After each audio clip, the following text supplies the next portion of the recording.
Beastars, the best CGI anime in existence. In fact, we know to be true because Studio Orange produced it. Well, personally, I don't think that it excelled to the same heights as Orange's previous work, Land of the Lustrous. I think that's more of a preference of aesthetics rather than a judgment on the skill of their animators. There definitely is an increase in skill and prowess as the studio continues to adapt manga into these beautiful 3D set pieces. Even if this time around, all the things that they took from Lustrous was perhaps more lust than we bargained for. Beastars asks questions that our culture sometimes fears to put a spotlight on. What exactly is humanity?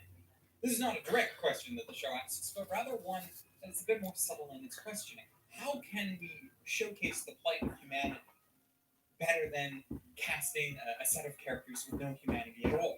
Anthropomorphic beasts with bloodlust and instincts, unchanged from our expectations of human civility and decorum, yet at the same time standing upright and wearing human clothing.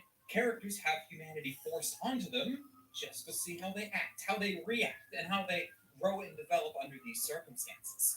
Will they revert to their animalistic natures and tendencies, or will they mature with a more civilized nature? Most importantly, though, will our two main characters bang or not? So many questions, so little amount of episodes for such heavy storytelling. Before we get started, though, we at Last Reflection would like to give a shout out to the sponsor of not just this video, but the whole review week of awesome Surfshark VPN. Do you know what a VPN is yet? If not, you've been missing out on the last 3 videos that I've done where they've been a sponsor. Why would you do that? Why would you miss my content? How dare you? No, I'm just kidding. Live your life however you want. I can't tell you what to watch. But Surfshark can potentially help you watch so much more by changing your digital location to that of another country in order to bypass their pesky region blocking. Content blocked on services such as Netflix and YouTube can now be accessible simply by connecting to a local server in the country that you'd like to access. Which today is important because Netflix is front and center. When the second season of Beastars comes out, it is possible that they'll give it a stupid long delay before it's available. Alright, back guys, to do a thing. Yeah, I'm not gonna wear this. I don't wear that. I'll wear that necklace I have. It's muffin time. It's muffin.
Hey, Mom. I got chocolate. Chocolate. I bought it. Oh, I bought it.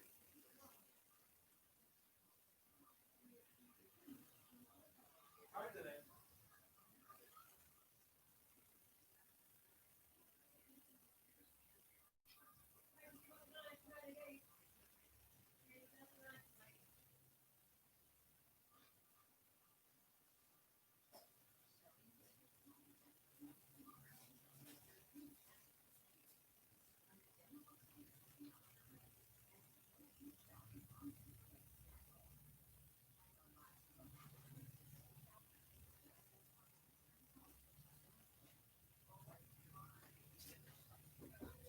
Yeah.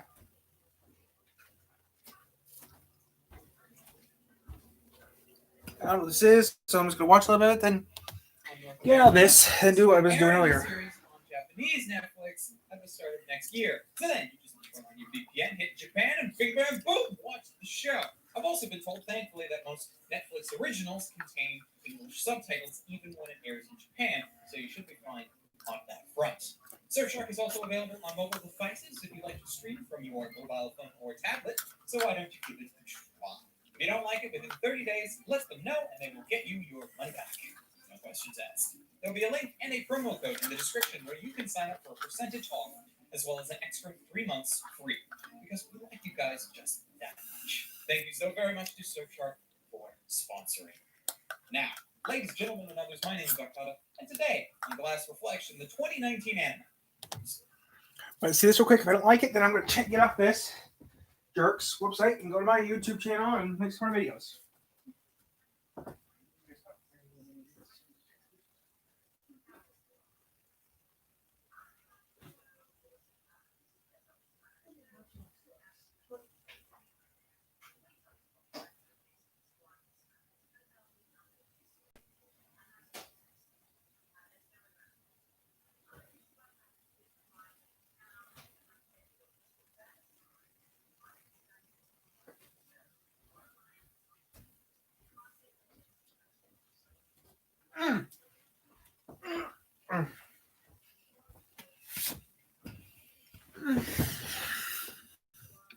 Studio Warren, Beast. Oh. Let's jam.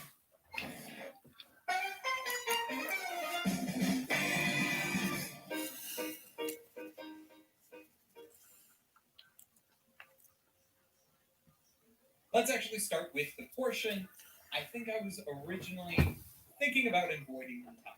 And that is the comparison between Beastars and, well, Utopia. Several aspects to Beastars tie in similarly to that. But it's based out of Russia, The though. world in which our characters live seems to almost be somewhat mirror images in many ways, and not just because they both contain societies of anthropomorphic animals that have decided themselves that the carnivores should just not eat the herbivores. And everyone just seems okay with that. Beastars takes things in a very different direction, just in Like that terms Russian of cartoon? tone by, well, for one, not being a Disney movie. They're no longer restrained by the idea of, is this family friendly or not? This was designed for Netflix, the platform that had Masuke Yasa go from happy-go-lucky tales about fun-filled nights on the town and mermaids to dark, violence-fueled bloodfests. Oh, we should have characters talk about how violence is wrong, and that we're all living They should have been Adult Swim. This worked better on Adult Swim, too. Instinctual bloodlust, who can't seem to differentiate between a desire to consume and a desire to mate. Money with laced lingerie. Hey kids, have your parents taught you about the wolves and the rabbits yet? It's Birds of Asia, dummy. Dedicated fan base from scratch when you can just go up the furry fandom and give them all a reason to toss this on their must-watch list for the next decade or so, purely because you actually gave this kind of content the light of day. I am, of course, being needlessly pedantic. The series is not solely about furry bait, though that's the most obvious takeaway for the more reactionary clickbait-like synopses that have, of course, come to dominate the internet discourse as of late. No, the series instead takes some well-established assumptions about animal behavior and tries to tie them down to more humanistic things like ego and pride. It does this by placing the most overused settings imaginable. High school, the perfect vessel for coming of age. You're acting like a jerk because I don't like the way you're talking about it. No way. Someone did not.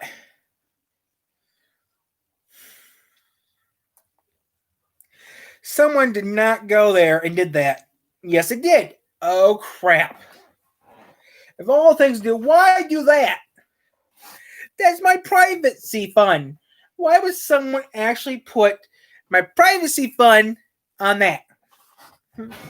Besides, that's the only thing I get close to a love lust. That's the only thing I get close to a blankie with Last time I covered a traffic side story, I talked about the challenges that carnivore interspecial relationships bring. Now, I'm back with episode 2 of this series. And this is a little bit longer, guys. I'm going to have to cut this off again, finishing the book. What book? Oh, the book I'm reading based on Beastars. I usually give longer intros but I literally can't go any further without giving a spoiler warning. So here it is. Spoilers for chapter 189 and on. Oh boy, get ready to revisit the fields. So, with that out of the way, Gosha and Toki. This is something I've been waiting for a long time. Like a long, long time. All the way back in chapter 103, Peru showed us Gosha's backstory. Okay, wait, another backstory. It's honestly part of the game. What? Anyway, there was this wolf girl, and now in the present day, she's no longer here. What happened? Chapter 142 happens, and oh look, it's confirmed that she's dead. But what happened? Peru, what happened? So all the way back at the beginning of December, I released the Gosha video, and there was a lot of discussion in the comments on just how the hell Gosha's wife died. I thought it was like natural causes or something like that, but she was only in her 50s, so that wouldn't make any sense. So that led me to believe that something was up, but I had no clue what the hell it could have been. I made a joke saying that maybe young Melon killed her or something. Melon, that Really? fucking idiot. I was just joking. But many people in the comments brought up the idea that Gosha was the one that killed her. On accident, of course. Nope, she killed her own self. And surprisingly, that thought had never crossed my mind, and yet it seems so obvious. So I kind of just rolled with that theory as being probably what actually happened. But as the chapters went further and further on, and the climax of the Revenge of the Love Failure arc began to draw to a close, I pretty much accepted the fact that we were probably never going to figure out what happened to the Ghostie's family. Hey Patrick, did you read the new chapter of Beastars yet? Here, I'll send you the Anchor link. Peru did it. Oh my god, she absolutely did it. The chapter we've been waiting for since 103. So, were our theories correct? Well, kind of, but for me personally, I was surprised because things went a little bit differently than I expected. Let's start from the beginning. The Beastars reality is pretty damn harsh. Among it, half the population has to live every day with a demon inside them that they have to keep in check at all times. Every single. And then another portion of them have to deal with the fact that every time someone is even touched by them, they could fucking melt. You could buckle under the pressure, or you could live with it. Sure, it would be a lot less fun than always having to be so cautious. But that's why I want to segue into why Gosha is so likable. Gosha got the short end of the stick when it came to, well, existing. But he doesn't let that bring him down. Like, you were born. I can't believe I can do this. This is not legal. I'm doing it now. It's not legal because it's the wrong finger.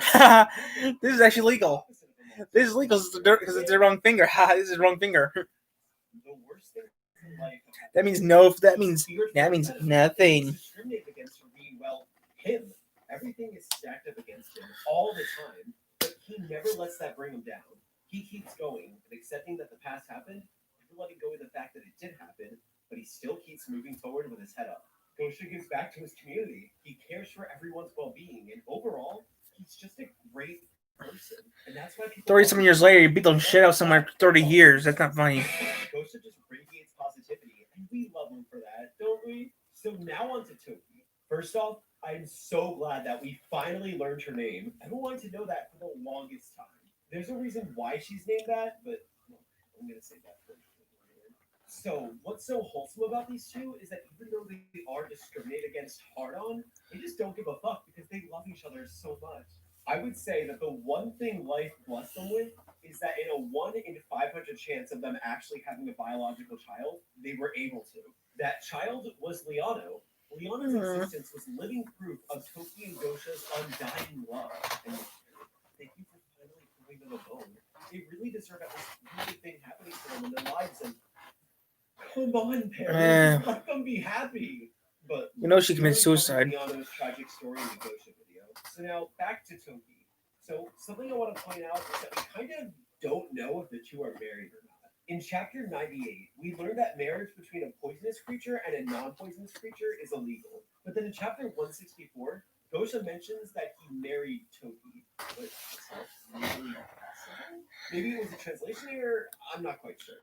But marriage really Technically you can. As I was saying before, the two of them were madly in love.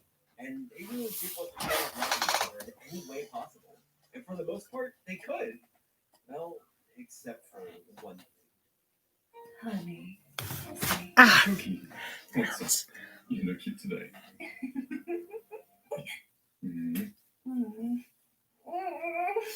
That hurt. Come on, you worry too much. We venom bearers have to be very careful. You know how terrifying a Komodo dragon's venom Ooh, is. on you. Don't be so But why Dindy, don't we make Jacksepticeye, this up? YouTube. This isn't all romantic. We're living together, and yet Hey, your favorite. Bendy, Jacksepticeye, YouTube.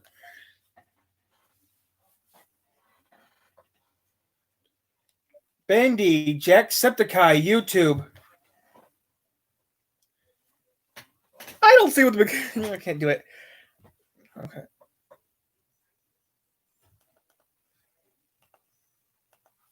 I don't see what the big deal is. Y'all didn't know me and Jacksepticeye were best friends?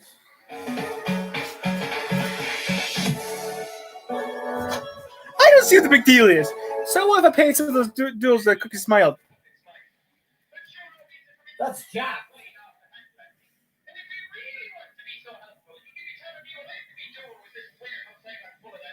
Whatchamacallit?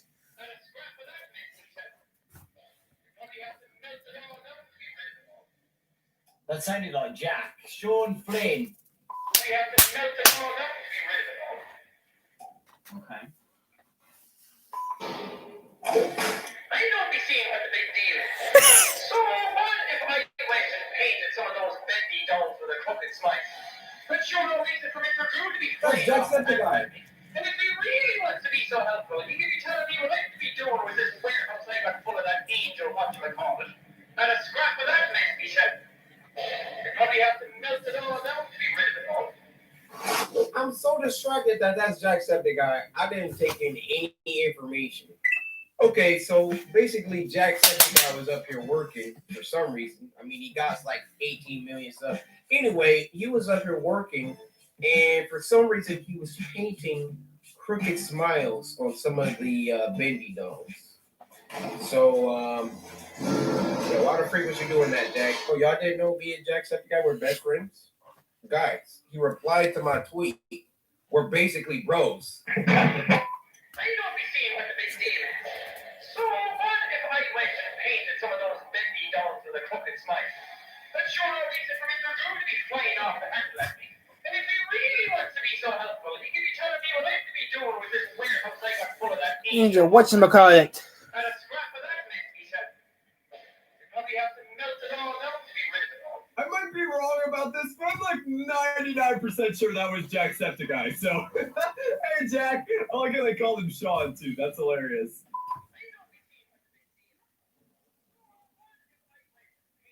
Store power lever. How do I use it? I don't be seeing what the big deal is. So what if I went and painted some of those bendy dolls with a crooked smile? That's sure no reason for Mr. Drew to be flying off the handle at me. And if he really wants to be so helpful, he could be telling me what I could be doing with this warehouse and a scrap of that mess, he said. You probably have to melt it all down to be rid of it all. Oh, dude, y'all probably wouldn't get it. I'm sorry. But dude, that sounded like Jack. 100%.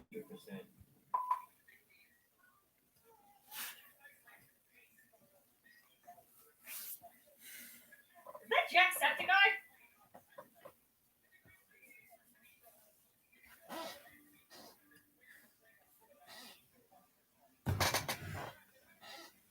What?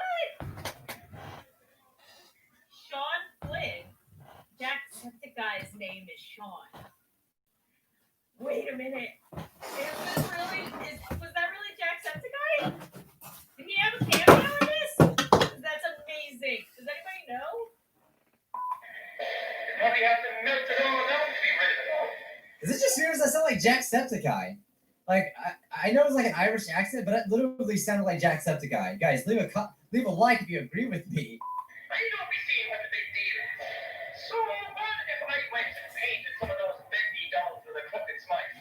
That's sure no reason for Mr. Drew to be flying off the handle at me. And if he really wants to be so helpful, he could be telling me what I could be doing with this warehouse I got full of that angel, whatchamacallit. And a scrap of that mess, he said. You probably have to melt it all down to be rid of it all. Does anybody get the impression that that sounds a lot like Jacksepticeye? I'm just saying. maybe it's just the accent. I don't know. Did he do like a cameo in this game? I could be wrong. It sounded pretty similar though. I don't know. Wait, is that? That's Jacksepticeye.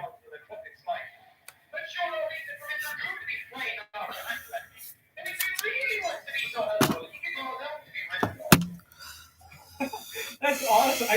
I'm like 99% certain that's Jacksepticeye. Comment down below, Jack, if you think that's him. I'm fairly certain that's who that is. Which is really cool that they got him to play that.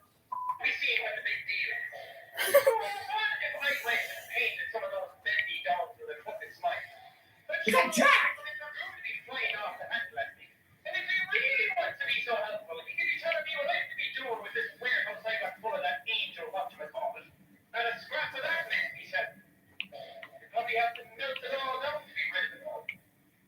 Sean Flynn, and Jack's real name is actually Sean as well, so that's pretty awesome. Is that?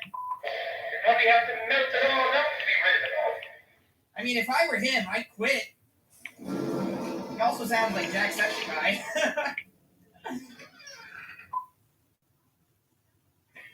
This is Nest Audio from Google. Live to an enthusiastic shower singer. It's the Google Duet Maker. Introducing Nest Audio. From Google.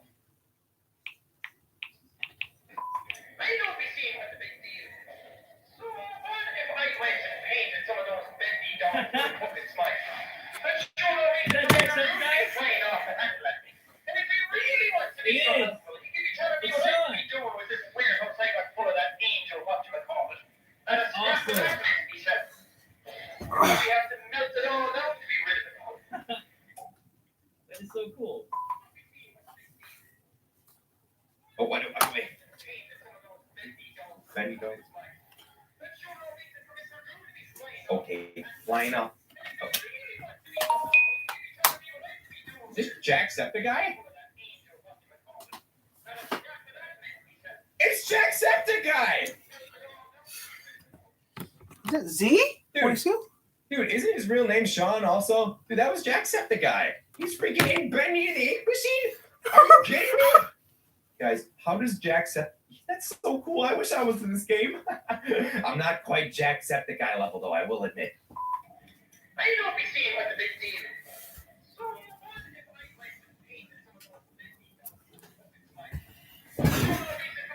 Okay, guys, we're going to reset a little bit, but we're going to be doing Hell of a Boss soon. Because someone keeps calling me and saying, do this, do this.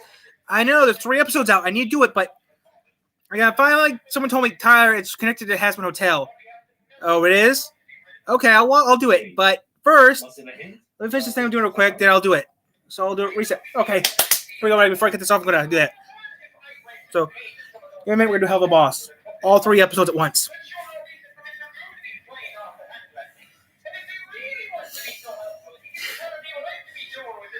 Why is Jack riding a unicycle and wearing a bikini? Yes, in about a minute. I'm gonna get this off and go do it, okay? All 3 episodes, we're gonna watch it once. We found me! Okay. I'm Mr. Sean Flynn in the game. Hell of a Boss, YouTube. They don't be seeing what the big deal is. Reset. Reset.